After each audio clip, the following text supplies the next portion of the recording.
Hi everyone, welcome back to my channel. So today I've got a really fun video. I recently received a package by L'Oreal, which I just opened up right away instead of waiting and featuring it in an unboxing video. I decided to just rip it open, and they sent me all their new releases.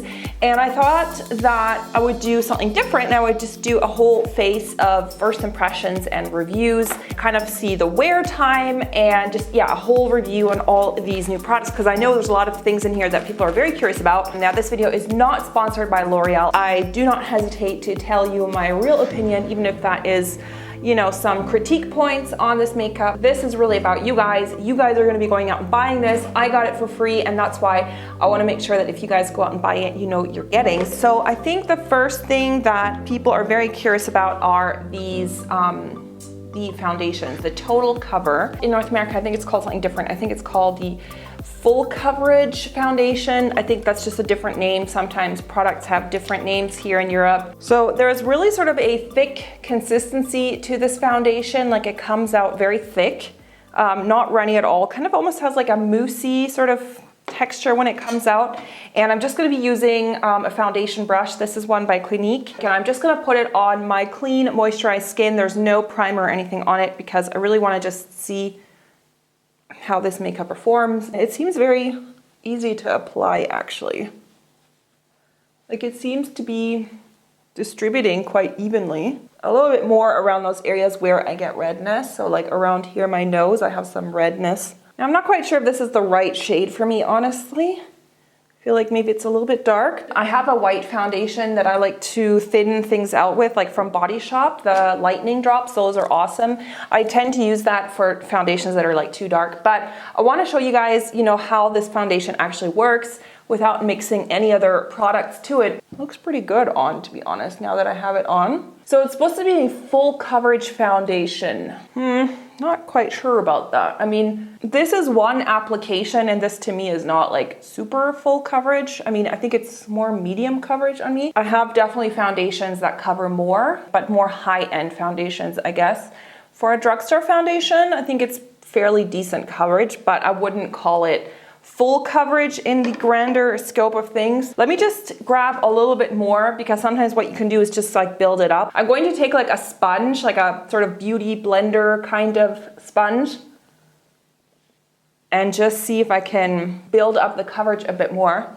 Okay, that's doing a really good job. If I use a sponge and just like a second layer, that seems to be making a big difference. I can see that the color is definitely not, you know, right for me. It's a little bit too dark. Let's see if I can just blend it out a bit, but I don't really want to be putting foundation like all the way down here, which I would have to, I guess, if I really wanted it to match. So for me already here in Switzerland, I think this might be the lightest shade, because I have seen this at the drugstore here, and I think that was the lightest shade that they had in the store.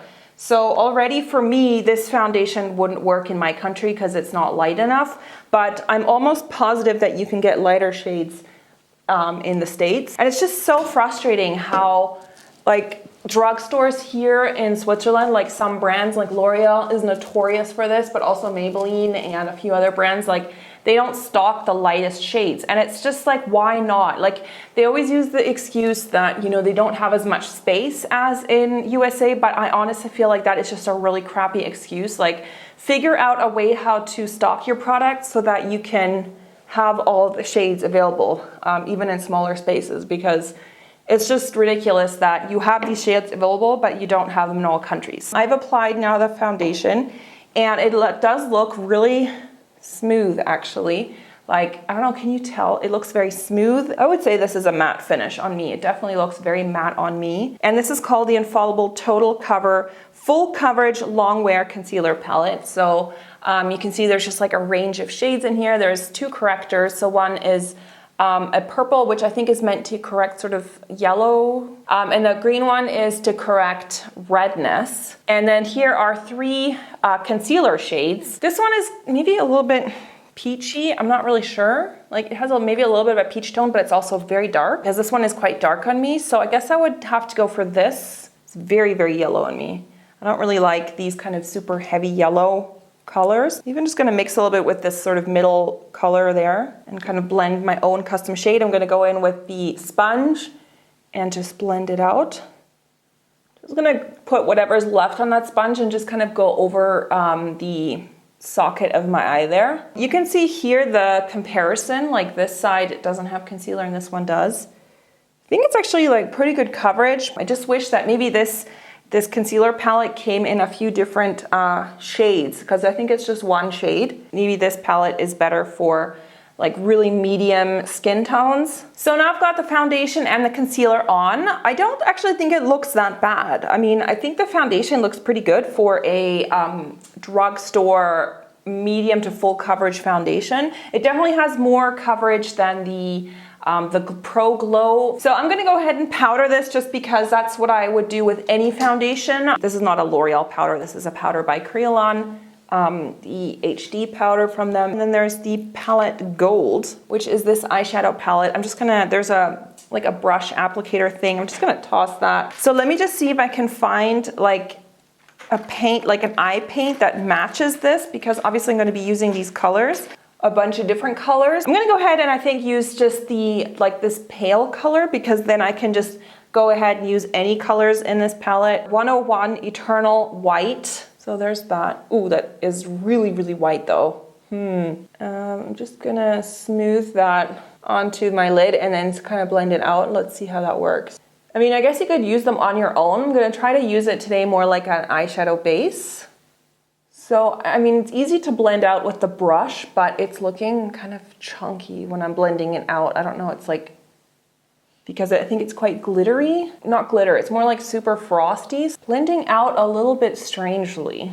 Maybe this would be better with a sort of matte texture. Ooh, I really don't like that. I'm sorry, but that just looks so weird. Here I have like a chunk of frost right there. So let's move on to the actual eyeshadow palette here. I'm gonna use these lighter shades over here first. So I'm gonna go in with this shade here. This color reminds me a little bit of MAC All That Glitters. Not quite as pigmented, but let's see. Honestly, I feel like that white shimmery base just completely ruined this, because now all I'm trying to do is cover up that shimmery whiteness, which just is looking not very flattering. I feel like sometimes they're just not up to date, you know?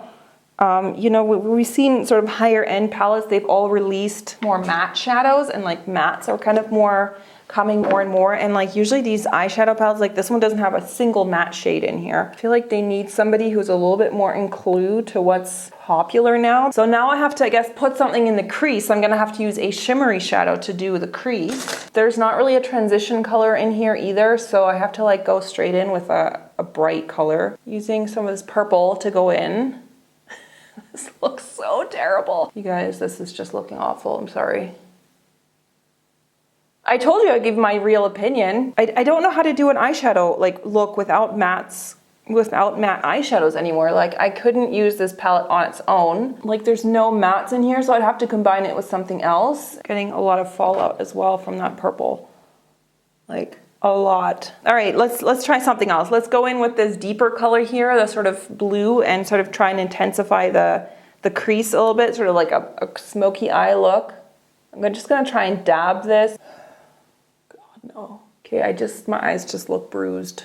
I'm sorry. I'm just not impressed with this palette. The pigmentation is not that great. All the eyeshadows are like super frosty, which to me is just not flattering. I'm just gonna power all the way through. I'm gonna use some of this lighter color here as a highlight. And I didn't apply any of the base like up here from the eye paints. I can't rescue it, guys. Sorry, this palette is just not good.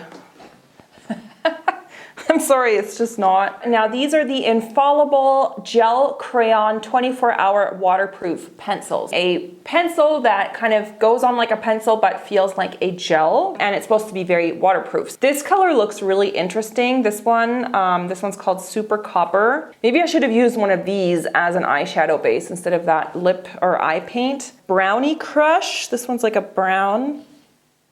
Let's use the brown one because I feel like brown is always like a nice sort of mid-range color. Use that and kind of apply it. Just blend that out, I guess, a little bit.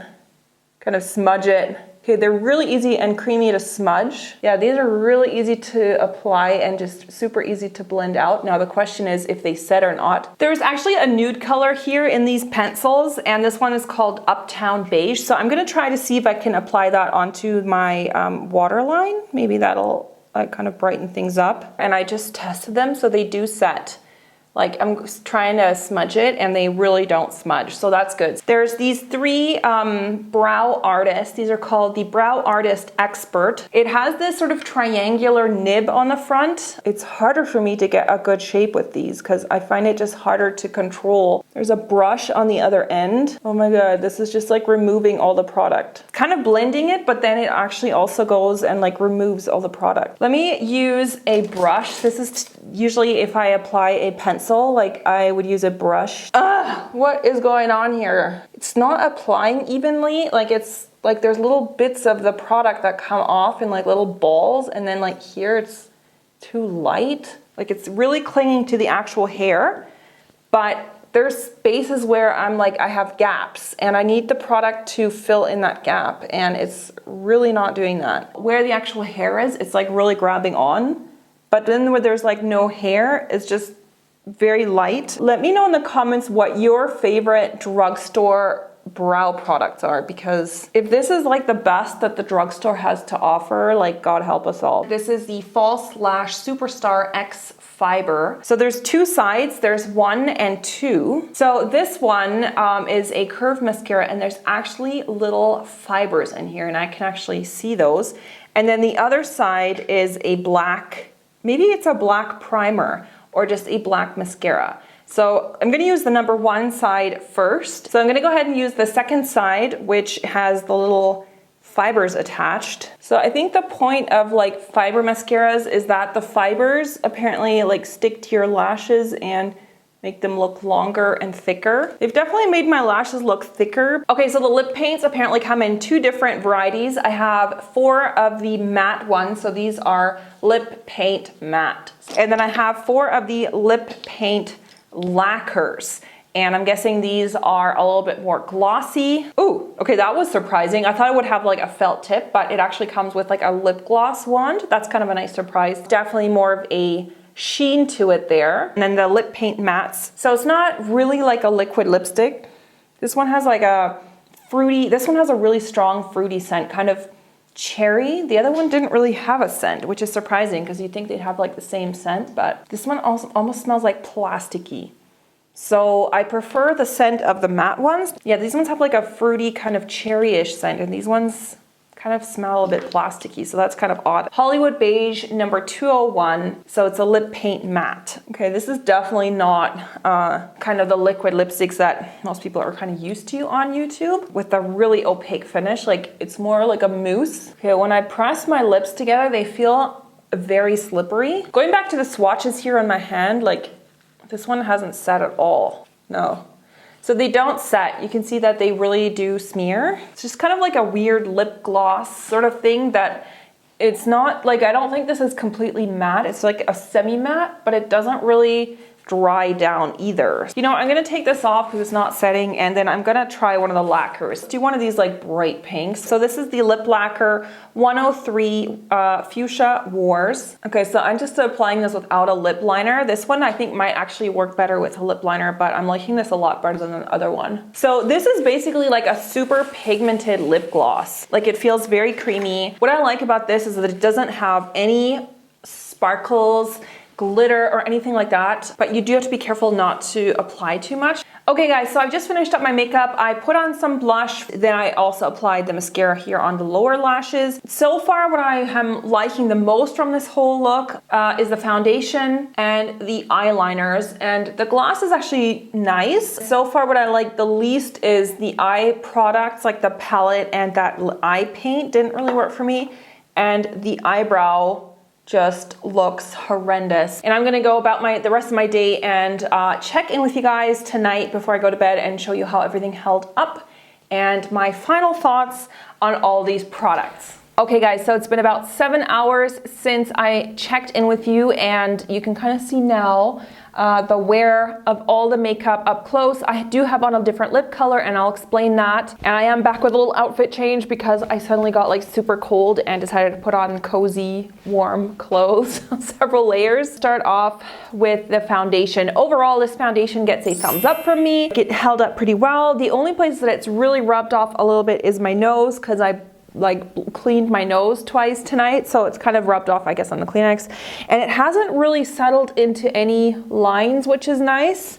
And also I haven't had to repowder it. My skin is not like super dry. I think my skin is kind of on the normal side, so I haven't really had to repowder it. The only negative side that I would say for the foundation is that there are very limited shades here available where I live. I really wish that they would have a wider spectrum of shades. The concealer, I am gonna have to pass on this because I don't really like the color selection in here. It didn't really suit my skin tone, and also I don't really think it did that great of a job covering up, even though it did seem to be very high coverage. Like I could still see my circles because there isn't really a peach corrector tone in here. So the La Palette Gold, this was a thumbs down for me, unfortunately, because all the shades in here, every single one of them is shimmery or frosty, and just some of them are very sparkly, and I don't think that is very up to date with how people like to do their makeup nowadays. And also the pigmentation I felt was very poor, and also